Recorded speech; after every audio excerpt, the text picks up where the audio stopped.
Beware, citizen, you are now departing from the world of allowable opinion. The Tom Woods Show. Welcome, everybody. It's Thursday, August 7th, 2014. Heading to the Yes concert tonight in Kansas City. That's really none of your concern, I suppose, but that's very much on my mind this morning. But also on my mind is what a terrible president George W. Bush was. And to talk to us about this, we have Anthony Gregory. And by the way, let me justify this topic before I say anything else about Anthony. I am so tired of hearing about Obama. I know Obama's a terrible guy. Okay, anybody with an internet connection or 10 minutes in the library can figure this out. But it causes us to lose sight of how bad his predecessor was. This is true of every president. You forget how bad the predecessor was, and I am tired of seeing "Miss me yet" signs with George W. Bush on them. No, I don't. I do not miss you at all. So I think just to balance things out in our minds, it's important to do a systematic review of George W. Bush, and I can think of no one better to do this for us than Anthony Gregory. Stay tuned after my conversation with Anthony Gregory. I've got a nice little announcement about my new book, book number 12. But stay tuned after talking to Anthony Gregory. Anthony Gregory is the Gilbert I. Collins Fellow at the Independent Institute. He's the author of The Power of Habeas Corpus in America, From the King's Prerogative to the War on Terror, published by Cambridge University Press. He holds a bachelor's degree in history from the University of California at Berkeley. Anthony Gregory, welcome back to the show. Hey, Tom, it's great to be back. Thanks for having me. You know, Anthony, I promised this particular episode to my listeners for about a month, and then it so happened that something came up in my personal life, and I couldn't record it with you that day. And then you went and got married, and of course there are all kinds of logistical difficulties when you're trying to arrange a wedding and everything, so we had to postpone it till now. And meanwhile, I was getting emails from people saying, "Hey, you bum, where's Anthony Gregory?" So now they have their answer. And we're going to talk today, I think, about George W. Bush, because there is so much preoccupation with Barack Obama, understandably, but it obscures how terrible his predecessor was. And this happens, I think, with every president. We get so caught up in how terrible this president was that by implication, we seem to be saying that if only we could go back to the good old days of, 4, 6, 8 years ago. But there were no good old days, and there certainly weren't any good old days with George W. Bush, and one hardly knows where to begin. Like, if you wanted to begin on George W. Bush, I would think you would say the War on Terror, which was the centerpiece of his administration, would be the sensible starting point, would you not? Yeah, I agree. I mean, his defenders and ardent supporters throughout his administration sure made that the centerpiece. And so let's let them define his presidency. That's right. So let's talk about that now. Let's start with foreign policy, since obviously that's the key aspect of the War on Terror. But then, we have the domestic angles of the War on Terror that we're becoming more and more knowledgeable about all the time. But let's start off with, let's go right from the start. After 9/11, not long after 9/11, George W. Bush declared that it was necessary to go to war in Afghanistan because Afghanistan had terrorist training camps and Osama bin Laden, and they were responsible. So what would be wrong with going to war with them? Doesn't it seem like that must be a just war, if anything in world history ever was? Well, you could see a strong case for trying to apprehend bin Laden and the few leaders who were involved in the particular attacks on 9/11. Of course, the administration failed to get bin Laden. They lost him in the mountains there, Tora Bora, and then just kind of dropped the ball and stopped taking it very seriously. And although I'm not at all a defender of Obama's foreign policy, I do think it's kind of funny that a lot of the pro-war Bush supporters neglect the fact that it was Obama that finally got bin Laden. But you can make a case for that. But these training camps were Al-Qaeda affiliated, but they weren't the same. They weren't used for the same sorts of missions as 9/11. They were used for ground fighting and stuff like that. I'm not defending the Taliban or Al-Qaeda, but right away, the war in Afghanistan, bombing Kabul, trying to set up some democracy that was soon infiltrated by some of the same Taliban reactionaries we read these horror stories about in the 90s, and this protracted conflict that has continued to this day, America's longest foreign war in many respects. No, that wasn't a just war. In that the specific goal that people would be the most sympathetic to was not really the centerpiece of that foreign initiative. Anthony, when I had Eric Margulies on the show not too terribly long ago, I asked him, did he think it was disingenuous when the government in Afghanistan said, we need to see the evidence against bin Laden before we turn him over to you? I mean, do you think that was just stalling for time, or do you think that was a legitimate request, and how do you think the U.S. government handled that? I think it's a legitimate request. I mean, I'm not going to... The Taliban's so awful that, it's not... I don't want to, even if they sent a Valentine's Day telegram, I'd say it's from a tainted source, right? But, yeah, in principle, it's legitimate that if a government's claiming someone masterminded a major terror attack on their soil and they're just trying to apprehend these people, there should be evidence. And they're certainly before you start going and killing people. But, yeah, I'd say that was in principle a reasonable request, sure. What do you make of the fact, speaking of evidence, that years later, years after 2003, when the war in Iraq got started, there were still, 50 to 70% of Americans who thought that Saddam Hussein had been behind the 9/11 attacks? Well, okay, so this is a really slimy thing that the war party does. Back in the day, it seemed like the war party would just lie outright more and just say, oh, they did this when they didn't do this. But, the Bush administration never specifically said Saddam was behind 9/11. But the way they talked about Iraq and the way they'd say that part of the world from which 9/11 was spawned and the way that they would conflate the war with Al-Qaeda and this war with the secular regime of Saddam Hussein and this propaganda about how supposedly Saddam's people met Al-Qaeda in Prague and all that. It created this fog. And then all of the ideologues and mostly conservative media, and especially on talk radio and the internet, they started talking about how Saddam did do 9/11, and the Bush administration wasn't very good at coming out and saying, no, we're not saying that at all. We're not saying that at all. And so they sure encouraged that myth that they never explicitly claimed to be the case. And that was really slimy because they needed that. The Bush administration needed people to believe in propaganda that even the Bush administration was careful not to explicitly disseminate.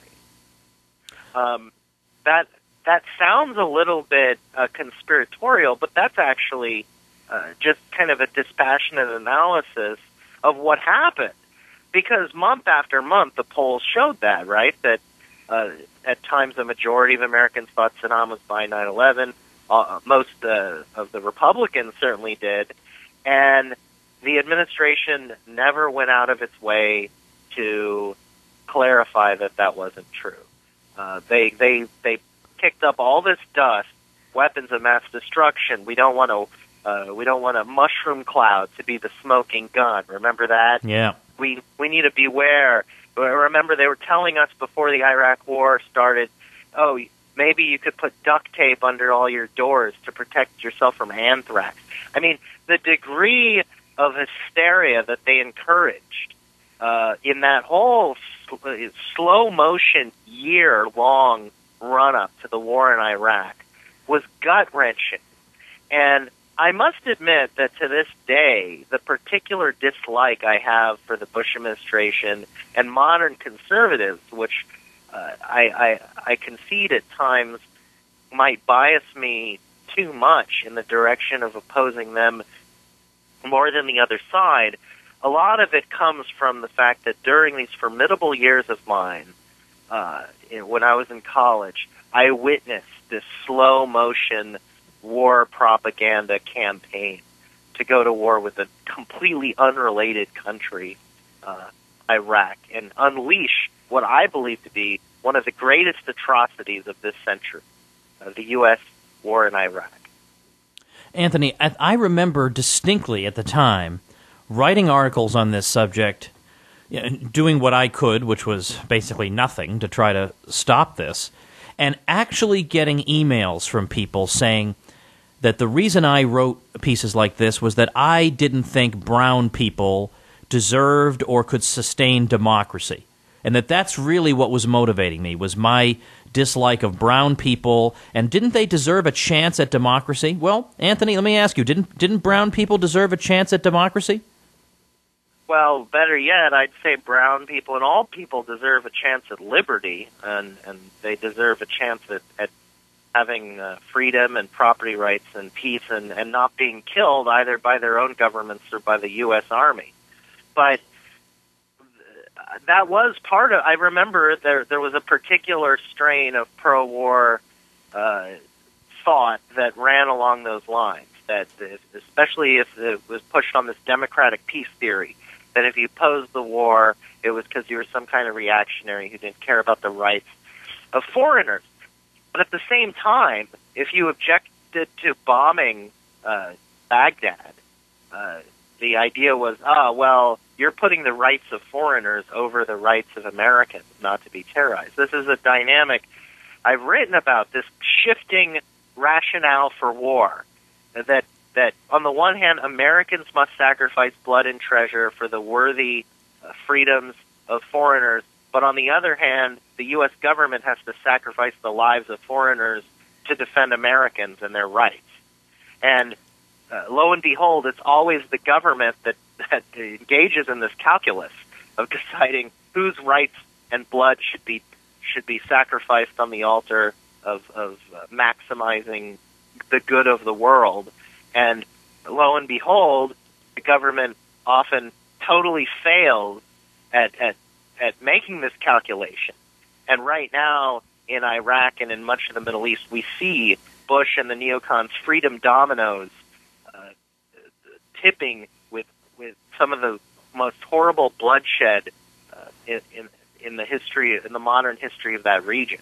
They said that the Iraq War was for democracy, which became their selling point when they couldn't find weapons of mass destruction.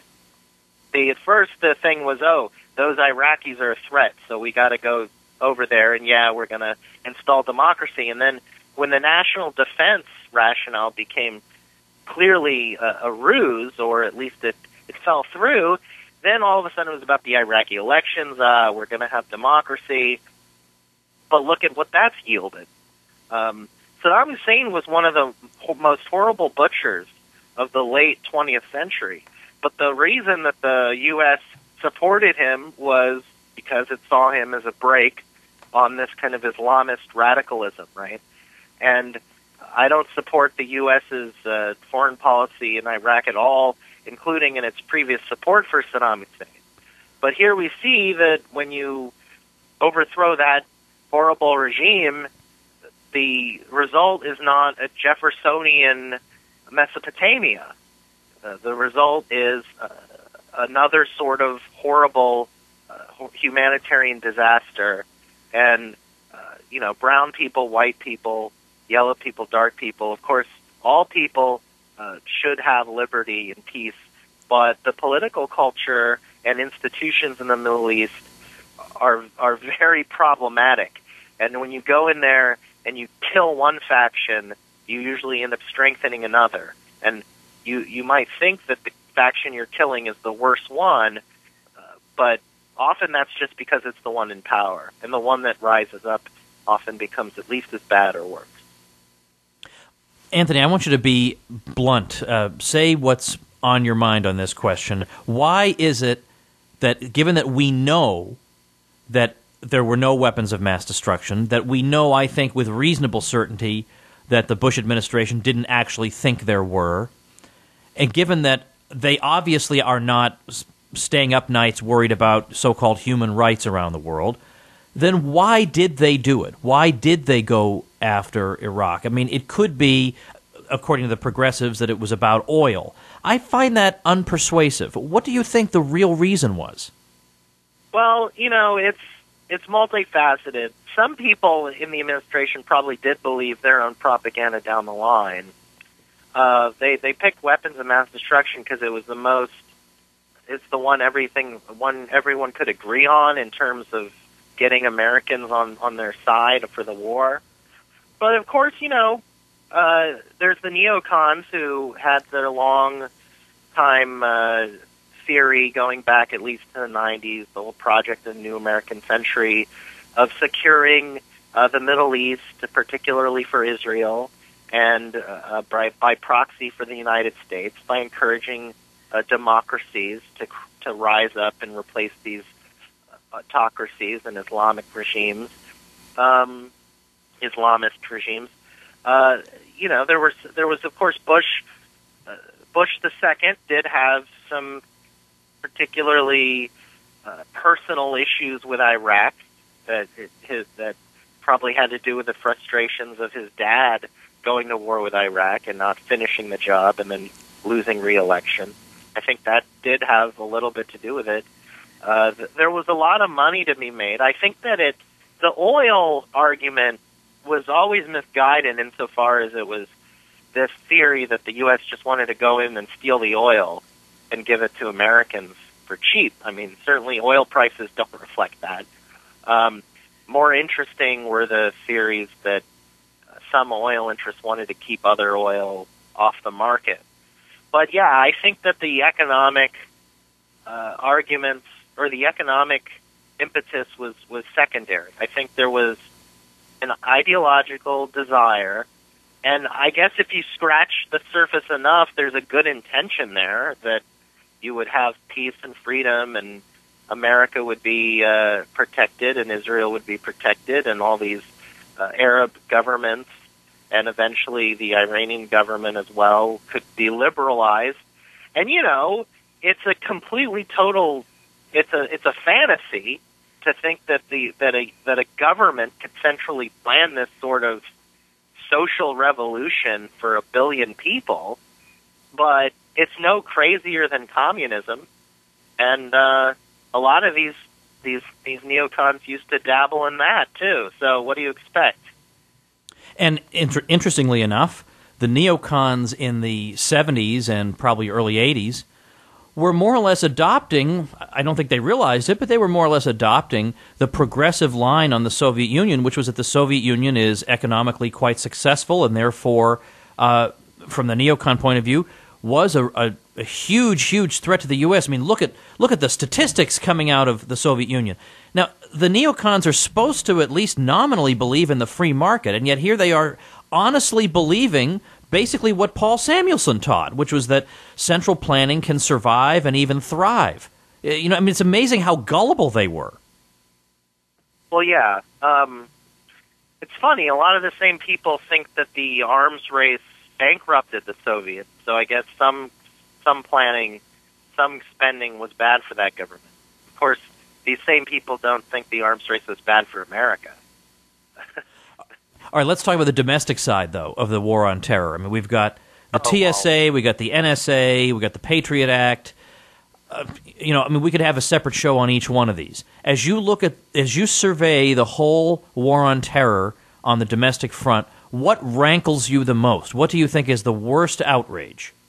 Well, I guess briefly I'd mention something that's not technically domestic, but more on the civil liberties, human rights side, is just the detention policy and the torture and these new justifications for torture, the mass roundup of captives in Iraq, and of course Guantanamo, where there's still people, a non-trivial number of them are innocent for all practical purposes of anything remotely resembling terrorism who are still there being mistreated, force-fed in some cases. It's just completely disgusting, and it's a rot.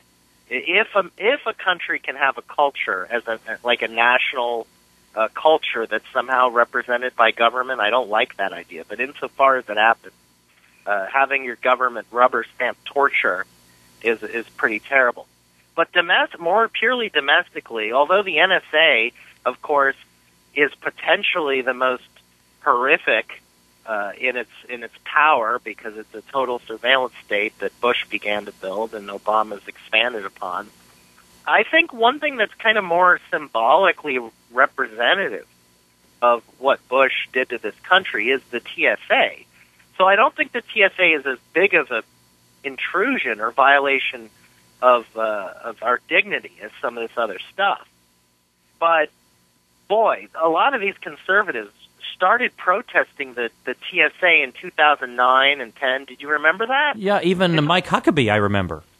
Right when Obama won, all of a sudden they recognized that a lot of police state stuff had been built up. But it wasn't built up by Obama, at least not initially. And Bush, created a whole new department. And it wasn't just, some department of, desk size regulation or something a Democrat like, which would be terrible, or a department of a welfare service, which is bad enough, but a Department of Homeland Security, which to me sounds very Orwellian, very fascistic, redundant, since you also have a Department of Defense. Right, exactly. What's that been doing all these years? Well, not defending America. Apparently not. And not defending many other people. A lot of offense, right, is the cliche. But yeah, the Department of Homeland Security and the Transportation Security Administration. So, the biggest problem I have with the airports is not the intrusions themselves, but the cultural effect. I was thinking the same thing. Okay, yeah, go with this. Okay, so I have a number of libertarian friends who are in their early 20s, so about 10 years younger than me, and they're pretty radical, and they're against this stuff. So I'm not claiming that they support this, but they're a little less radical than I am about this particular issue, and I think it's partly because they were 10 or whatever when this stuff was created, so they hardly remember a time when airports were considerably less intrusive. And back when I traveled in the 90s, there was the metal detector, right? So it wasn't like a laissez-faire environment. But it felt kind of like you were in a civilized place. And, I don't want to overstate this. I mean, the TSA agents, I don't think that they're like, East Germany's police force or anything like that. But that's not the point. Culturally, this idea that, you're going to board a plane, sir? Well, we're going to need to take your water. You're going to have to take your shoes off. You're going to have to take your belt off. Oh, this week, we're also going to say you can't have lotion. Oh, now you can have 3 ounces of lotion. I mean, because, lotion could, blow up a plane unless it's less than 3 ounces or whatever the rationale is. Yeah. This is airports are one of the most significant, fulcrums of globalization and of civilization. You've got people all over the world connecting. And when people travel within the United States as well, and they're going through this every time they travel, it nails home the point that the government owns. The government owns the main networks of transportation.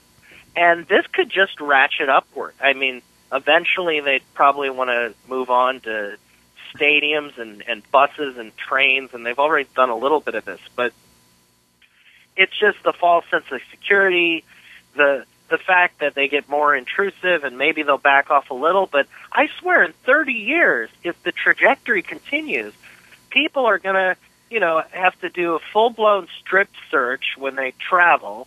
And kids are going to ask their parents, why do we do this? And their parents are going to say, because of something that happened in New York City 45 years ago. I mean, we're already at this point where it just seems odd.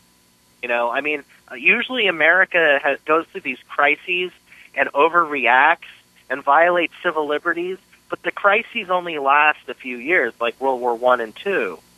And so those were more extreme overreactions, although the threat was also bigger as far as that goes.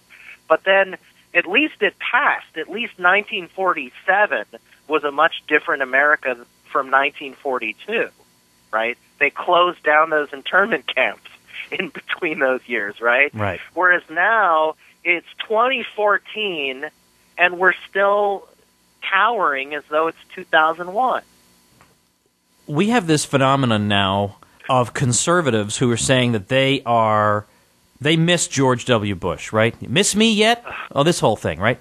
Now, bearing in mind that these conservatives, by and large, probably thought his foreign policy was good, we'll leave that aside. We can, of course, make a great argument against his foreign policy. I think the headlines today are a great argument against his foreign policy, but leave that aside.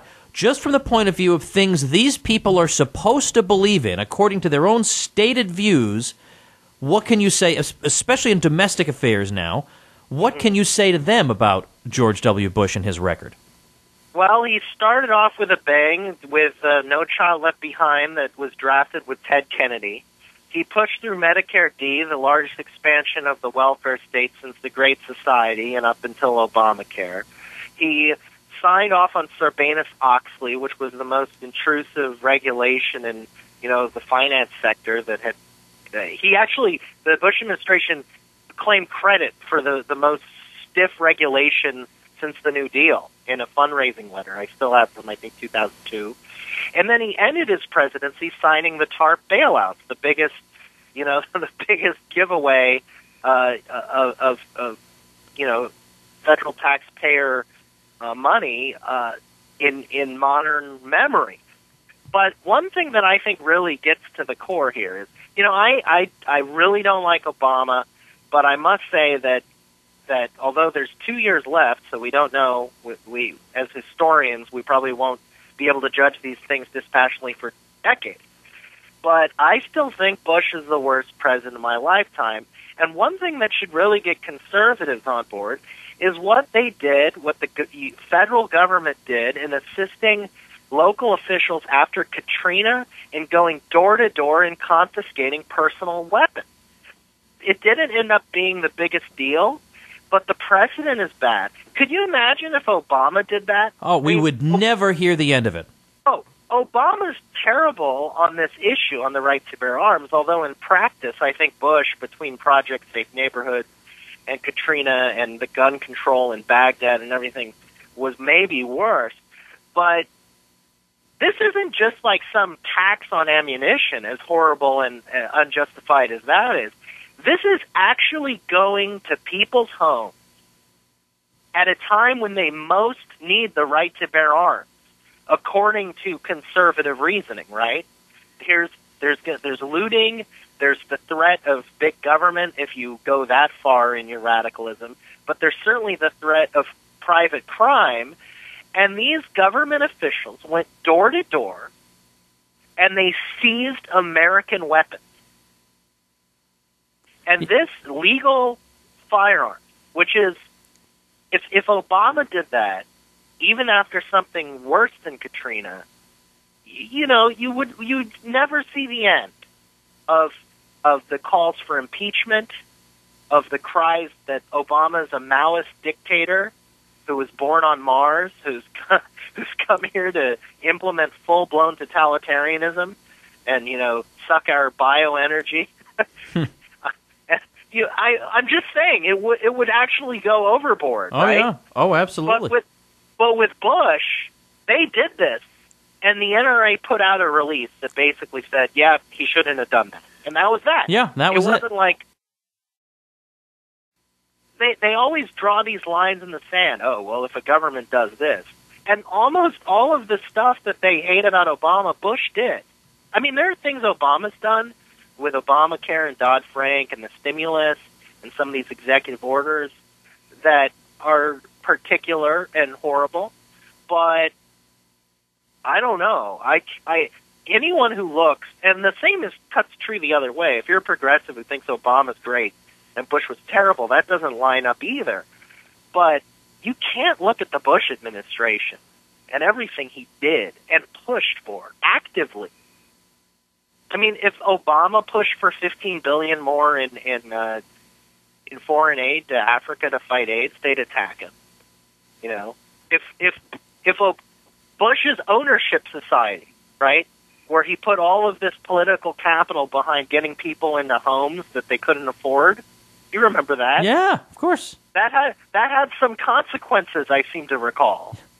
Yeah, I know, but we can sort of overlook them. And you know, there is, you know, I was going to bring up the Tea Party, but you and I will talk for 3 hours about the Tea Party, and we can't. We have to start wrapping up. Maybe we'll talk about that at some point, because there were some decent people and instincts at the very beginning of the Tea Party when they wanted to vote people out who had voted for TARP.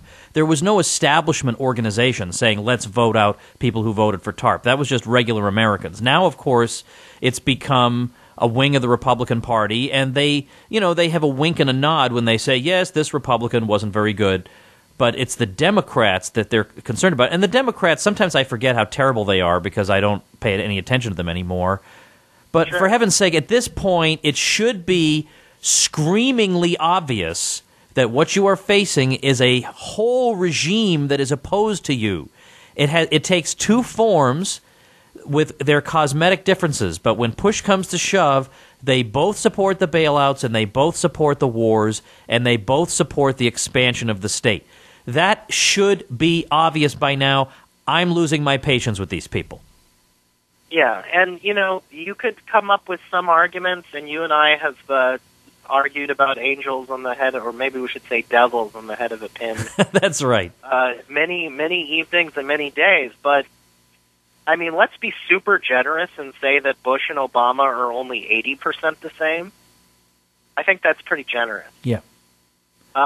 I mean, I think that Bush and Obama each have specific passions that drove specific policies, but they both maintain the same, almost everything from their predecessors has been kept, and then they do some other bad things. But honestly, Bush, I think, he had 9/11, though again, Obama had the financial collapse as a rationale for government expansion.